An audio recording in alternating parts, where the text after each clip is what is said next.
we are going to completely demystify the single most complex, enigmatic, and honestly, powerful organ in the human body. Think of this explainer as your official user's manual for the human mind. But, before we get into all the heavy science, I want you to take a second and actively imagine something. There's this really great activity prompt from the Being Brainy education program that asks a surprisingly simple question. What do you think your brain looks like? I mean, what does it feel like? What does it smell like? We walk around with this literal biological supercomputer inside our skulls every single day, yet we almost never pause to think about its physical reality. So at its core, what is it? Well, it's the main control center of the body. It takes in sensory input from the world, processes it, and allows us to react, use language, and actually have abstract thought. Pretty much all animals have one, though I will say, if you happen to be a sea sponge, a jellyfish, or a tiny lancelet, you somehow manage to get by without one, which is wild. But for us, it is the absolute, undeniable command center. Okay, let's dive right into this. Here is our roadmap for today. We'll start with 1. Meet your brain. Then 2. The microscopic messengers. 3. Mapping the mind. 4. Myths, marvels, and mechanics. And we'll wrap up with 5. Caring for your brain. Section 2. The microscopic messengers. To really grasp the immense power of the whole thing, we first have to start very, very small. Check out this number, 86 billion. That is the estimated number of neurons, or nerve cells, packed right up there in your head. But here's the kicker. It's not just the sheer number of cells that makes you smart, it's how they talk to each other. These neurons can form up to 1 quadrillion connections. That's 1,000 trillion synapses. No way you can even wrap your head around a number that big. To kind of visualize these tiny messengers, the Being Brainy program uses this fantastic analogy. They ask students to design a dancing alien to understand how a neuron works, and it hits the nail on the head. Picture the alien's central body as the cell body, holding the nucleus. Its wild, branch-like hair, those are the dendrites reaching out to grab messages. Then, its long leg is the axon, wrapped up in a protective myelin sheath, leading right down to the foot, or the axon terminal, which passes the message along. It's literally a microscopic dance party happening in your head right now. Section 3. Mapping the mind. Let's move to the macro level and see how all this builds together as we zoom out from those dancing single cells. Zooming out, we hit the vast, wrinkled geography of the brain itself. It's marked by these deep grooves called sulci, like the central sulcus and the lateral fissure. It looks like a super complex folded landscape, right? Well, here is a crazy fact from Northwestern medicine. This landscape isn't actually fully formed until you are 25 years old. Yeah. Development starts at the back and moves to the front, meaning those frontal areas, the ones responsible for planning and reasoning, are the very last to settle in. Let's do some quick brain benders and map out what does what.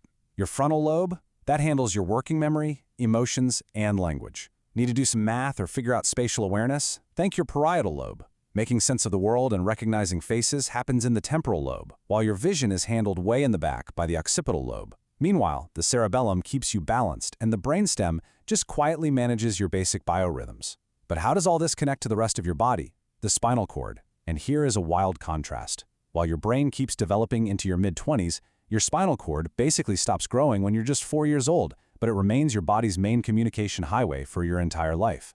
So how do the left and right sides of this incredible organ actually communicate? Deep inside, there's a wide, flat bundle of nerve fibers called the corpus callosum. It basically acts as a massive bridge, allowing the two hemispheres to talk back and forth constantly. You've also got deep structures like the basal ganglia, which help you plan and stop your movements, working right alongside the premotor cortex. The whole shebang is just beautifully integrated. Section 4. Myths, marvels, and mechanics. I want to shift gears a bit and run through some rapid-fire mechanical specs of this machine, and definitely bust a few pervasive myths along the way. First up, we absolutely have to bust the most famous brain myth out there. You do not, I repeat, do not just use 10% of your brain. Neurologists are totally clear on this. You actually use 100% of your brain. It is always active, humming along, doing its job, even when you are fast asleep. And did you know your brain is 60% fat? That makes it the single fattiest organ in the entire human body. Those fatty acids are absolutely crucial for your performance, which is exactly why getting healthy, brain-boosting nutrients in your diet is such a big deal. When it comes to speed, the brain is an absolute marvel. When one of those little neuron aliens we talked about gets stimulated, it generates an electrical impulse. That impulse can travel from cell to cell at a staggering speed of up to 350 miles per hour. That, my friends, is the literal speed of your thoughts. Just incredible. To put all this abstract data into physical reality, the average adult human brain weighs right around 3 pounds. To picture that, just imagine holding a half-gallon of milk in your hands. Oh, and a quick side note from the data. While men do tend to have slightly larger brains by volume on average, researchers are crystal clear that this size difference has absolutely zero impact on intelligence, so size doesn't matter here. Now, here is a surprisingly mechanical explanation for a really common annoyance. Have you ever wondered what a brain freeze actually is? The medical term is sphenopalatine ganglioneuralgia. Yeah, try saying that 3 times fast. Basically, it happens when something really cold hits the receptors in your meninges, which is the outer covering of the brain. The cold causes your arteries to rapidly contract and then dilate, which triggers that massive, sudden headache. And this brilliantly illustrates just how incredibly efficient this entire organ is. I mean, despite processing 1 quadrillion connections at 350 miles per hour, the human brain runs on about 20 watts of power. To put that into perspective, that is barely enough power to turn on a dim light bulb. Section 5. Caring for your brain. Look, with all that delicate, low-power efficiency comes a degree of vulnerability. Which brings us to our final point, why this matters to you every day, and how you protect it. Here's the bottom line. Your brain is incredibly dense, which also makes it fragile. A piece of brain tissue just the size of a grain of sand, that contains 100,000 neurons and 1 billion synapses. That means even the tiniest amount of damage can have massive, life-altering impacts. For instance, a stroke cuts off oxygen, leading to rapid cell death. Parkinson's disease happens when very specific cells in a region called the substantia nigra die off. Conditions like ALS and MS, they actually attack the communication lines between the brain and that main highway, the spinal cord. So, what is the #1 thing you can do right now to protect it? Sleep.